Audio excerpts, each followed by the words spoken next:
Olá, boa tarde. O Repórter Brasil vai mostrar. A Prefeitura do Rio conta detalhes de como será o Réveillon mais tradicional do país na praia de Copacabana. Cariocas e turistas já estão na expectativa. 2018 com juros e inflação menores. É essa a previsão do mercado. O Canadá expulsa do país o embaixador venezuelano. O Peru tem o segundo dia de protestos contra o perdão concedido ao ex-presidente Alberto Fujimori. A arte barroca brasileira além de Minas Gerais. Uma pesquisa ajuda a valorizar a produção do gênero em São Paulo. E você vai ver também as dicas para a programação de férias com as crianças. Do Rio de Janeiro e com emissoras públicas de todo o país, começa agora o Repórter Brasil.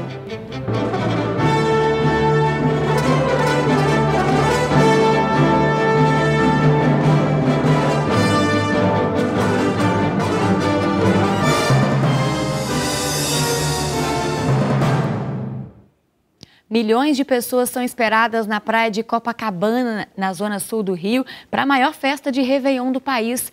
Uma celebração que vai contar com shows de grandes nomes, como Anitta, Frejá e a bateria das escolas de samba campeãs do Carnaval Carioca.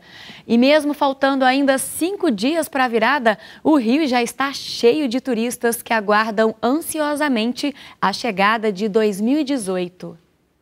O tema desse Réveillon no Rio de Janeiro é o abraço, muito visto nas passagens de ano da Emília, que já antecipou as celebrações. No seu Réveillon tem muito abraço? Tem muito abraço, né? E assim, como a gente passa em família, é um abraço sincero, né?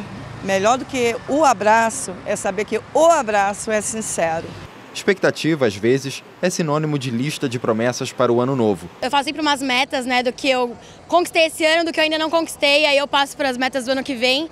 E acho que é super bacana isso, porque você acaba tendo umas metas durante o ano, você acaba querendo correr atrás daquilo que você está querendo no ano que vem. Conseguiu cumprir as metas do ano passado? 90%, os outros 10 eu já joguei para 2018. E olha que a mania de metas não é só coisa de brasileiro.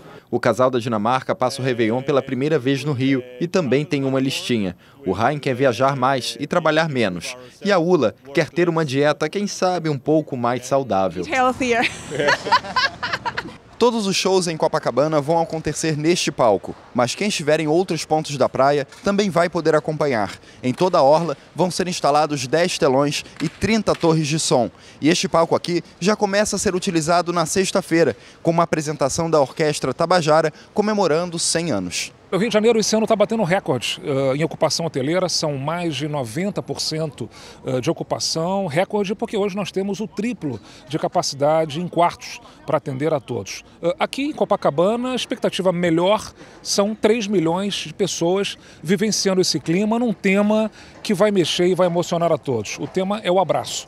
Então a gente vai fazer com que todos, evidentemente, se abracem no maior abraço da história do Rio de Janeiro e do mundo. E os fogos que vão iluminar o céu de Copacabana na noite do Réveillon começam a ser instalados hoje nas balsas.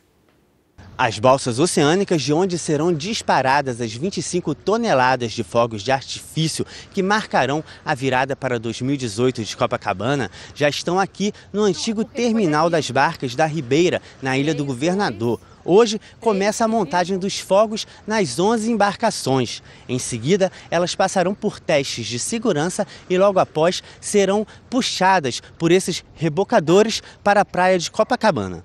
O espetáculo terá duração de 17 minutos e uma novidade. Este ano, o público poderá acompanhar o show de um ângulo diferente. É que drones sobrevoarão a praia de Copacabana e vão transmitir imagens para os 10 telões que estarão espalhados pela praia. Vai ser uma festa bonita. A estimativa de inflação para 2018 passou de 2,83% para 2,78%. É a quinta semana consecutiva que o mercado financeiro reduz essa previsão. O principal instrumento para controlar a inflação é a taxa básica de juros, a Selic, que está atualmente em 7%, menor nível histórico. E para o ano que vem, essa expectativa é ainda menor. A taxa Selic deve ficar em 6,75% ao ano. Os dados foram divulgados esta manhã no Boletim Focus do Banco Central. O governo brasileiro ainda não anunciou que medidas vai adotar depois que a Assembleia Nacional Constituinte da Venezuela declarou o embaixador do Brasil em Caracas, Rui Pereira, persona non grata, que significa que ele não é bem-vindo por lá.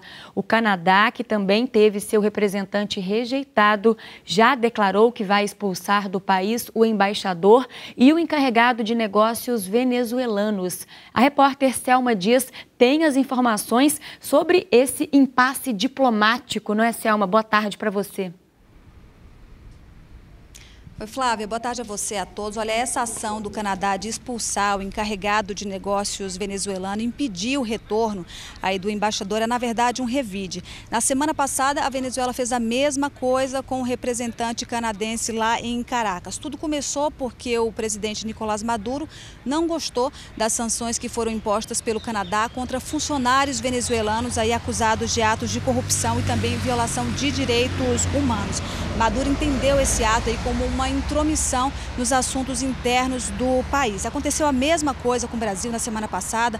No sábado, por meio de uma nota, um comunicado informal, o embaixador brasileiro em Caracas, Rui Pereira, foi declarado persona non grata, ou seja, uma pessoa que não é bem-vinda. Na verdade, na prática, isso significa a expulsão do representante brasileiro daquele país. Pereira já estava aqui no Brasil quando essa decisão foi anunciada, ele que veio passar aí o feriado do fim de ano e agora, por conta dessa decisão, ficará impedido de retornar ao país. Essas decisões que foram tomadas aí pela Venezuela são, na verdade, uma reação aos questionamentos que o Brasil e o Canadá vem fazendo em relação a essa situação política que a Venezuela vem passando. O Canadá e o Brasil se manifestaram sobre essa decisão. O Canadá disse que essa ação da Venezuela é típica do regime de Nicolás Maduro, que tem destruído de forma consistente todos os esforços para restaurar a democracia e ajudar o povo venezuelano. Já o Itamaraty soltou uma nota onde afirmou que a ação demonstra caráter autoritário de Maduro e a falta de disposição para negociar. O Itamaraty também prometeu aplicar medidas de reciprocidade caso esse comunicado, essa expulsão do nosso embaixador seja confirmada então pelo país venezuelano. No meio diplomático, essa expressão persona non grata, declarar alguém como persona non grata, é a forma mais grave de censura que um país pode impor a um representante estrangeiro dentro ali do seu território e pode significar aí a vinda de crises ainda mais sérias. Flávia. Obrigada, Selma. Os protestos contra o perdão concedido ao ex-presidente do Peru, Alberto Fujimori, levaram pelo segundo dia seguido centenas de pessoas às ruas da capital do país. Aos gritos de traidor, os manifestantes seguiram em direção à clínica onde Fujimori estava sendo tratado. Para dispersar a multidão, a polícia usou bombas de gás lacrimogênio. Ontem, o presidente Pedro Pablo Kuczynski tentou acalmar os ânimos com um pronunciamento em rede nacional. Disse que aqueles que se consideram democratas não podem permitir que Fujimori morra na prisão. Kuczynski afirmou ainda que o perdão foi uma decisão difícil e que justiça não pode ser sinônimo de vingança. Quizás esta ha sido a decisão mais difícil de minha vida. Preso desde 2007, Fujimori cumpria pena de 25 anos por crimes de corrupção e contra a humanidade, pelas ações de esquadrões da morte no período em que governou o país, entre 1990 e 2000.